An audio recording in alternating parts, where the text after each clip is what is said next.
Hi everybody and welcome back to my channel. My name is Rachel, I am a knitter and a sewist, and this is my channel where I share everything to do with living a handmade and slow life. So today's video is going to be a really good one for the beginners out there, those of you who want to start sewing your own clothes, or perhaps maybe you have started sewing your own clothes already but you're not quite sure sort of where to go, like next steps, like what patterns you might want to try out.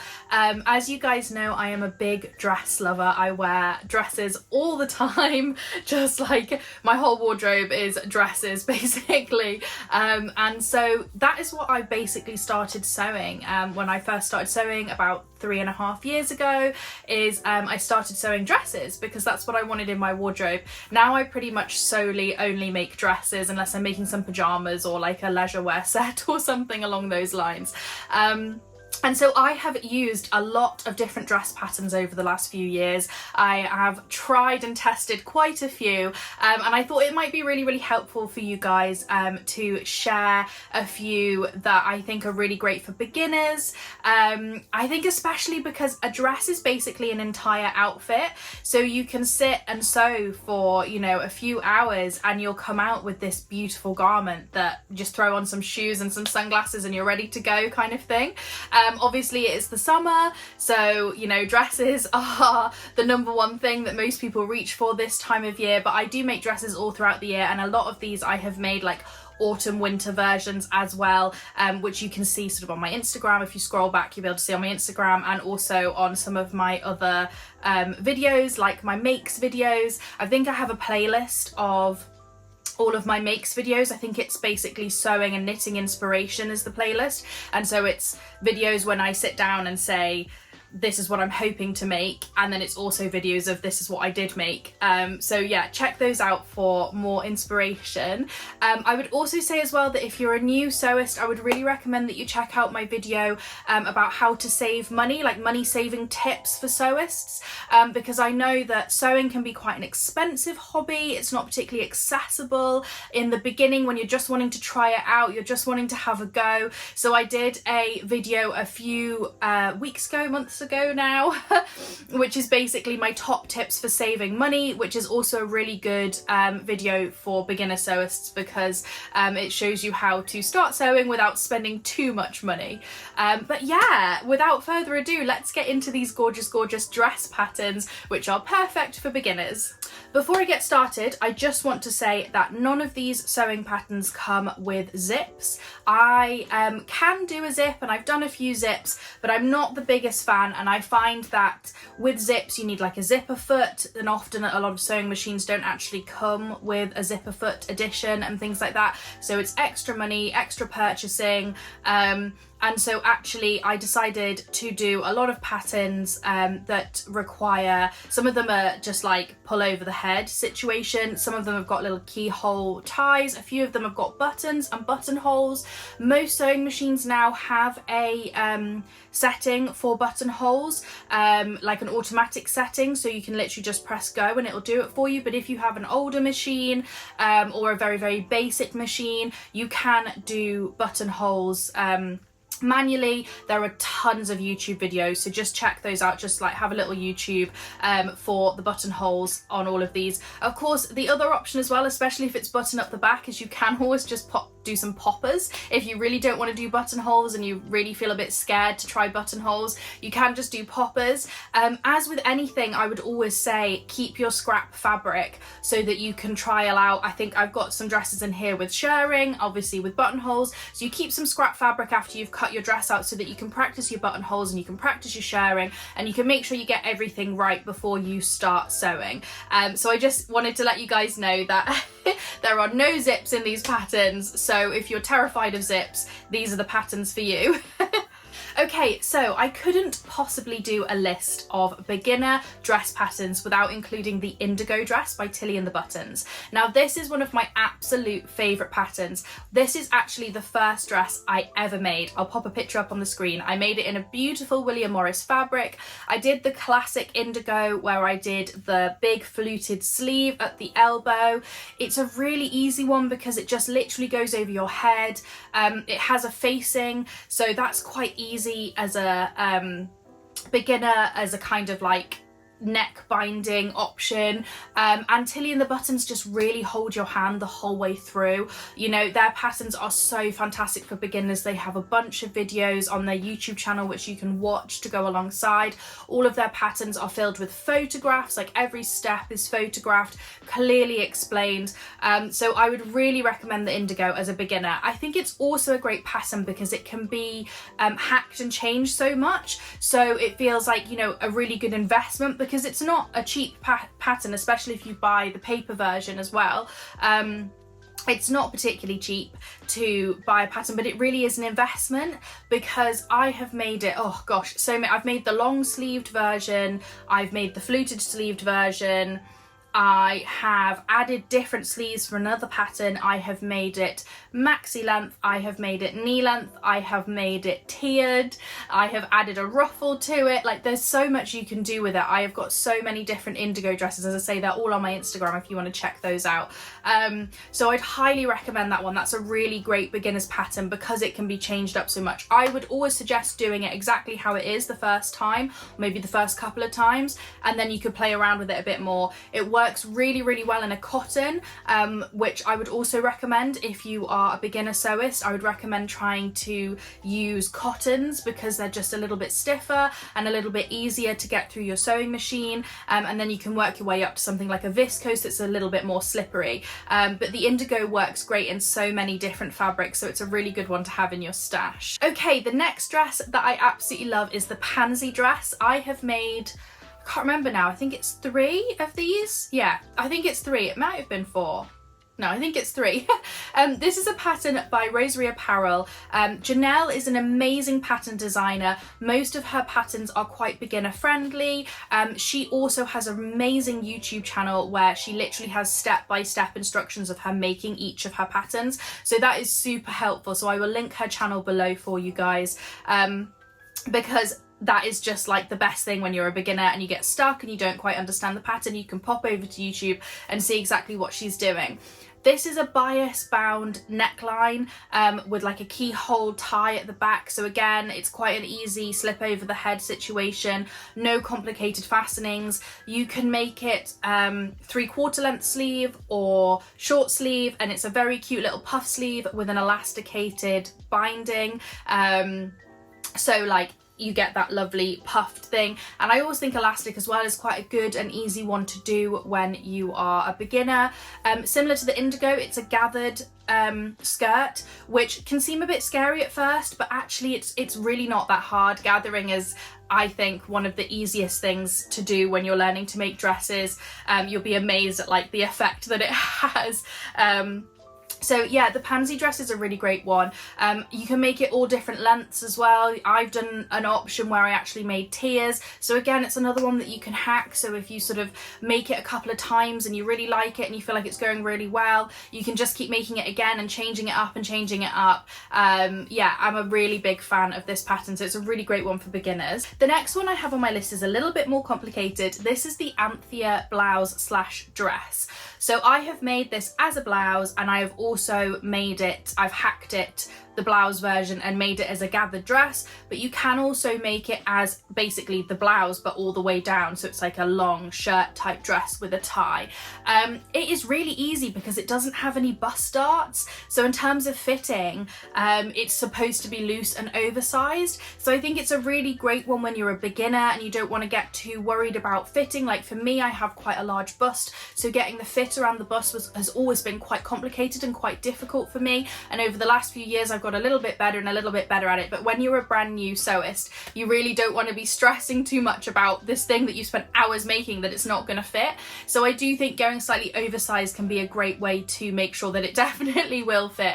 As I say, it also comes with like a tie. You make a tie to bring it in at the waist, so it'll basically look lovely on any figure. You could wear it without the tie though and just have it really flowy. The big thing with this is going to be that you have got buttons all the way up the front, which obviously that's quite a lot of buttonholes. So if you don't feel confident with buttonholes, you don't have a buttonhole setting on your machine that you can just press go, then maybe this one isn't for you. But if you don't mind the buttons, this is such a gorgeous pattern. It has a beautiful puff sleeve, and there's two different sizes. You can have the really big puff sleeves or the slightly smaller ones. It's just such a gorgeous, gorgeous pattern, and there are tons of videos online of people making this, like step by step. So, you know, that would always be my recommendation, is if you get stuck on a pattern and the pattern designer doesn't have a video to go with it, just YouTube it, because there will be a sew along somewhere, and you can check what that person's done. Again, it's a bias bound neckline and a bias bound cuff on the sleeve, which is all quite simple to do. You can make the bias binding yourself. In the pattern there is pattern pieces to cut out the neck and the arms and everything, the cuffs, you know, in your fabric. But if it really stresses you out, you could obviously just pick a bias binding that goes really well with your fabric. So yeah, I highly recommend this one as a beginner pattern. Okay, the next dress I made a very long time ago, and it didn't turn out amazingly. It was like one of the first things I sewed. It didn't fit quite right, so I've never actually worn it. But as a beginner, that was my fault, not the pattern's fault. As a beginner pattern, I think it's a really great one, and that is the Ultimate Shift Dress by Sew Over It London. A shift dress is obviously just a completely classic look, you know. It looks great on most body shapes. I think you can make it, you know, shorter or longer. It's just a really great one, and I find with the Ultimate Shift Dress as well, there's lots of different sleeve options. You can do like short sleeves, long sleeves. I think there's like a ruffle sleeve option. It has a facing, and then I think it's a keyhole back with a little, you do like a button and like a tie. And yeah, it's really quite simple. It does have bust darts, so you do want to get that fit right, and that's where I went wrong, as I didn't get my bust size quite right.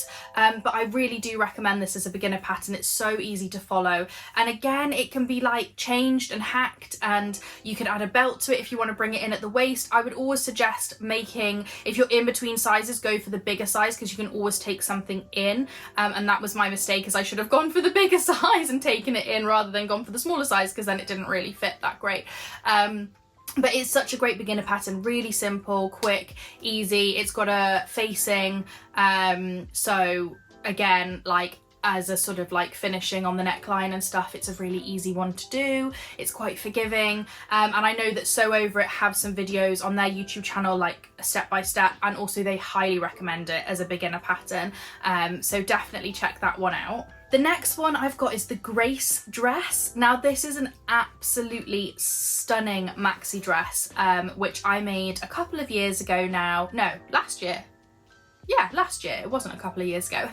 And I made it in this beautiful Dolce & Gabbana-esque fabric, this blue and white tile print, and I absolutely love it. I went for quite a sort of fancy look, but you could easily make this super simple, because it is basically just a maxi dress. You can also do a midi length. There's multiple options within the pattern, which I absolutely love that, but like the sort of very simple basic version, where there's no drawstring on the waist and there's no ties on the shoulder, that is such an easy beginner pattern, and I would really recommend giving that a go if you're wanting to make a maxi dress. But as I say, it comes with so many options, because you can do the tie sleeve, you can do the drawstring waist, you can do the tiered skirt, you can make it all different lengths. You know, if you wanted to, that you could make it knee length. Like, it's really not that difficult to do. So it's a really good, easy breezy summer dress. I found the patterns quite easy to follow. I think that it's only available as a PDF on Etsy. I will obviously link all the patterns in the description, so there'll be a link to this one. But yeah, this is a really, really good dress that I really, really enjoyed making, and I actually really want to make another one because it's just so comfy and easy. The only thing I would say is the ties on the shoulder, for me, are a little bit frustrating, and I think that in future I might make it with the straps and then basically make a bow to sew on top of the strap. But that's just a personal thing. I think the dress itself is just gorgeous, and it's just such an easy one. I think there's also an option to put in pockets, so there's all different things that you can try, and you can make it in lots of different ways. And as I say, it's a really great one if you're wanting to do a maxi dress. Okay, my next pattern I am actually wearing. This is the Plum dress by Coco Wawa Patterns. This is honestly the best beginner pattern. It is so easy to make. It is a very simple gathered smock dress, so you can see it sort of stops just underneath the bust and goes down. There are different lengths of skirt. You can put in pockets, you can do long sleeve, you can do this really cute little ruffle sleeve, which I absolutely love. I have 2 of these. It's got a button up the back opening, so it's a bias bound neck with buttons, I think 4 buttons down the back. So it's a really easy sew. Not a lot of buttonholes as well. If you're just wanting to start out on buttonholes and you want to have a go at something, this is a great one to try because you don't need that many buttons and buttonholes for this one. Again, Coco Wawa, really well written pattern, really easy to follow. Lots of YouTube tutorials if you get stuck and you're not quite sure what to do. I find this to be a really quick and easy pattern as well, which is great. Like I can whip it up quite quickly, which I always think is a great thing when you're a beginner. You don't want to be making a dress for like weeks and weeks and weeks and it causing you loads of stress. So yeah, I highly recommend this one. Again, you could make this all different lengths depending on your personal preference. You just have to cut your skirt pieces a little bit bigger, but I would recommend when you're first starting to sew that you do just cut exactly as the pattern says. And then as you learn and grow, you can like change and add and things like that. But yeah, the Coco Wawa Plum, I mean, how cute is it? It's just such a lovely little dress. It looks so great in gingham. I have both of mine are in gingham. I should probably make one not in gingham, but it's such a great comfy throw on dress, just perfect for, you know, a cute little summer outfit. Okay, my next pattern is another Tilly and the Buttons. This is the Lotta dress. Now this is a really simple dress, no bust darts, which is great. Elasticated waist to bring it in. I think there is an option to add pockets, like patch pockets on the front. I've never actually done that. I've just made it without pockets. There's also different length options, different sleeve options, so you can have short sleeve or long sleeve. It is just gorgeous. It also, as well, which is great, can be made in jersey fabric, in a knit fabric, or it can be made in a woven fabric. Now I would highly recommend when you begin you make the woven version. That's what I did. I made a beautiful red woven version of this. I also made a version of this in a vintage bed sheet that I got off Etsy. I'll be putting pictures up so you guys can see these. And it was a really great beginner pattern, really nice simple pattern. It looks very sort of classic. I like to wear it with a big straw hat in the summer. But as I say, you can also make a knit version, which I made for the winter. Now this is a great thing to work up to as a beginner. So this is another great investment pattern, which is what Tilly and the Buttons is great at doing, is they offer so many options within their patterns of like sleeve lengths and, you know, different fabrics and all that kind of stuff. So you really get bang for your buck when you buy these patterns. So yeah, I really recommend this one as a great one that you could start on woven fabrics and then you could work your way up to a jersey fabric and, you know, have a go at that as a beginner as well at some point. Again, Tilly just holds your hand the whole way through this pattern. Loads of photographs, loads of videos, loads of like just everything that you could possibly need, and very simple. It's got a nice A-line and then I think a curved hem, so that it is a little bit difficult sewing that curved hem. It's not quite as easy as a straight hem, but you know, just take it slow, take your time with it. That's probably the most complicated part. So yeah, I really recommend that one as a beginner pattern. Okay, our very last pattern is another Tilly and the Buttons pattern, and that is the Mabel. Now this one is not as easy as some of the other ones that I've shared. Things like the Plum dress or the Lotta dress are so easy. The Indigo, you know, I'd highly recommend you start with those first. The Mabel dress is a little bit more complicated because there is shirring involved, so you need to learn to do shirring, which is basically, if you don't know, the process of sewing elastic across a garment so that you get this kind of lovely like smocking style. It like brings the fabric in really tightly. I'll pop up some pictures of my Mabels. I have made 4 Mabels now. I absolutely love them. Again, like every Tilly and the Button pattern, you can make different lengths, you can make different sleeves. There's so many options to change this up and, you know, do different things with it. I actually made a black tie version, which I have a whole video on. I actually made that this time last year, so I'll pop that link in the description box for you so you can watch that video if you'd like to. But yeah, it's a really, really great pattern and it looks so good. That's what I love about it, is it's easy to follow, it's simple, but it's also looks really good. I've had so many compliments on my Mabels before, especially my strawberry print Mabel. Whenever I'm wearing that, lots of people normally compliment me and say how much they love my dress, which is really, really lovely. And then I have that awkward, like, do I tell them that I made it or not thing? Because when you tell them that you've made it, then it's like a really big thing and it's like, oh. So I never know what to say, but yeah, the Mabel dress is a really, really great one, maybe to work up to when you've made a couple of dresses. Maybe then go for the Mabel. Again, as I said earlier, you want to keep some scrap fabric so that you can practice your show and you can get your tension right. But again, Tilly and the Buttons has got great tutorials on their YouTube all about getting your tension right and how to set up for shirring and basically how to do everything that you need to do for the Mabel dress. So yeah, I highly recommend that as a sort of next step when you've made your first or your second dress. That's the next one that you should try. Okay, that is all of the beautiful patterns, all of the beginner dress patterns. I hope you guys found this helpful. If you're a beginner sewist, let me know what you're going to be sewing in the next few weeks. I would love to hear what you want to have a go at. Do any of these patterns spark any inspiration? Do you think you might have a go at them? Do let me know. And I also love to hear like what you're going to make them from, like gingham, what colour. Yeah, let me know in the comments below.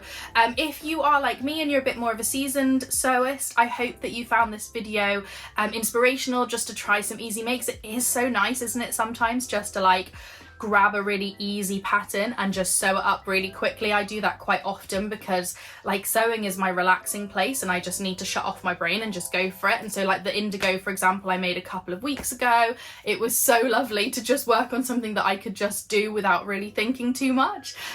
So yeah, I hope you guys found some inspiration from this too. Make sure you're following me on my Instagram because I share all of my sewing and knitting makes over there. I'll leave the link in the description below. And also thank you so much to everybody who has signed up to my Substack. That's another great place where you can get sort of more content from me. I am a writer as well as a YouTuber, so I share all of my writing over on my Substack, all about living like a handmade, slow life. So check that one out if you haven't seen it already, and I will see you next time, guys. Thanks so much for watching. Bye!